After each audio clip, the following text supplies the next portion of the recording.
હે guys, hello, good morning, નમસ્કાર, welcome back to my new vlog. તો આજના વ્લોગની શરૂઆત કરી. વાગી ગયા 9:19, 9:15 થયા. આમ પપ્પા તો જ્યાં જ બેસાણામાં અમદાવાદ. મમ્મી ચા બનાવો. Good morning. પપ્પા તો 7 વાગે જતા રહેતા. તે અમદાવાદ તો વહેલા જ જવું પડે ને. તો ગાડી જ્યાં હતી ચાલે 8 વાગે. હા, આ તો બસ વાગ્યા એટલે તે એટલા વાગે જ પહોંચશે, 9 વાગે. અને પેલું ગાડીમાં 9 વાગે જ પહોંચે. પેલું સોનથી જવાય ને ગાડી. તો ગાડી તો 7 વાગે નહીં હોતી. 7 વાગે હોય ને 8 વાગે હોય.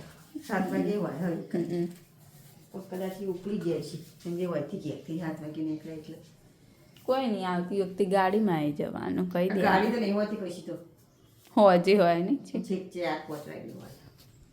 તો હું ઉઠી હતી તો વહેલા ઉઠી હતી, પણ આંટ પડી રહી હતી. કંટાળો હતો તો ઉઠવાનો. ઠંડીનું આમ લપઈને પડ્યા રહી. 5 વાગ્યાની જાગતી હતી પણ પછી કહું 5:30 થાય એટલે ઉઠું. પછી 5:45 ઉઠી. પછી ઉઠીને બ્રશ કરી. રવિવારે તો શાંતિથી જ ઉઠવાનું. હું કોમ આવ્યા તા નહીં એટલે જ પપ્પાને કહું અમદાવાદ જવાના મારતો તો ના ઉઠવાનું થાય. 6:30 ઉઠે જ શાંતિથી. પોણી ભરવાનું તો નહીં એટલે પપ્પાને જવાથી એટલે મારે વહેલા ઉઠવું. આજ તો રવિવારે વહેલા ઉઠવું મારે. તો ચલો હવે કોમ બોમ કરીશું ને પછી નાહવા જઈશું. હું પહેલાં કચરા પોતું નહીં કરું ને પછી નાહવા જઈ. હો નહીં, એટલે બધું કામ પતી જાય પછી શાંતિથી નાહવાનું. પહેલા કપડાં નાખી દેવાના પછી એટલે જે બધા ધોવાના બાકી રાખશું બીજા બધા પછી કચરા પોતું કરી દઈએ. સ્વેટર ધોવાનું મારે. તો ચલો મળીએ આગળ. તો નહીં ધોઈ લીધું અને વાગી ગયા 12:15 થવા આવ્યા. આ બાજુ મમ્મી શું બનાવ્યું? આ બાજુ દાળ બનાવો. એના હળદર હવે અમારે રોજ હશે જ. જો સુધી પચશે નહીં તો સુધી. હો, દાળ ભાત બનાવ્યા અને શાકમાં તો કાલની ભાજી. આપણે 3 જણને જ ખાવાનું. અને પપ્પા આવશે તો એ ખાશે. કેટલા વાગે આવે? તો ચલો હવે માથું બાથું વળાવીશું, બહાર જઈને ઊભા રહીશું તડકામાં થોડી વાર. તો મળીએ આગળ. તો 1:45 થઈ ગયો. જમવાનું થઈ ગયું તૈયાર. કાલવાળી ભાજી, આ બાજુમાં દાળ, આમાં હળદર અને ભાત. તો ચલો જમી લઈએ. તો 4:15 થવા આવ્યા અને પપ્પા સવારમાં છે ને હવે આયા ઘેર. અમદાવાદ બેહાણામાં જઈએ. બાપુનગર ગયા હતા બેહાણામાં. તે આખો દાડો થયો રાહ જોવામાં જોવા. એ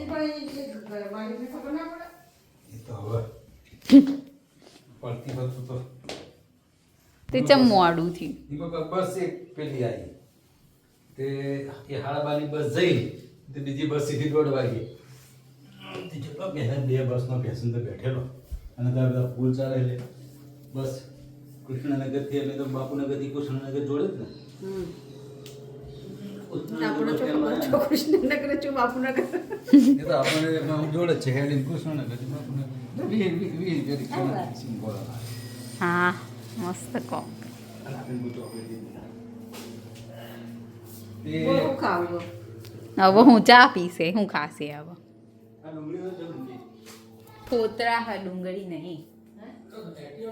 તો ચલો મળીએ આગળ. વાગી ગયા. આ બાજુ મમ્મી ઇસ્ત્રી કરી. ખાવા શું બન્યું? શાક બની ગયું ને? ખીચડી બનાવવાની? ખીચડી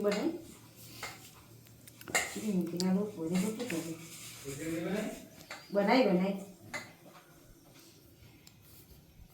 આપણે બેઠા અહીંયા થોડીક વાર મટકું મારી લીધું, મંગાવી દીધું. આખા દાડાના સવારનો વહેલા 6 વાગે 7 વાગે ગયા હતા. 4 વાગે ઘેર આવ્યા એટલે બપોરની ઊંઘ મળી નથી. તો મટકું માર્યું. હવે મેચ ચાલુ થવાની તૈયારી. આપણે મેચ જોઈએ. એ બાદ રસોડામાં જમવાનું બને એટલે જમીએ શાંતિથી 7:30ની આસપાસ. હજુ તો 7 વાગ્યા. 7:30 આઠે ખાઈએ બરાબર શાંતિથી મસ્ત ચીપી ચીપી.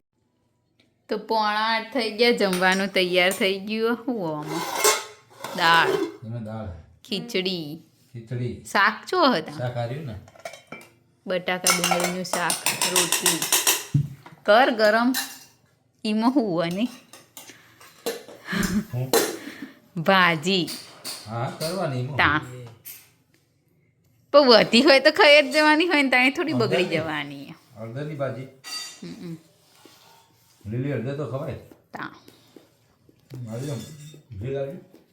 તો ચલો જમી લઈએ. જમવાનું જમી લીધું અને આ બાજુ કાલે પ્લમ કેક મંગાવી હતી એ ખાલી. ખાયા બધા. કેવી આવે ટેસ્ટ કરવા મગાવી હતી.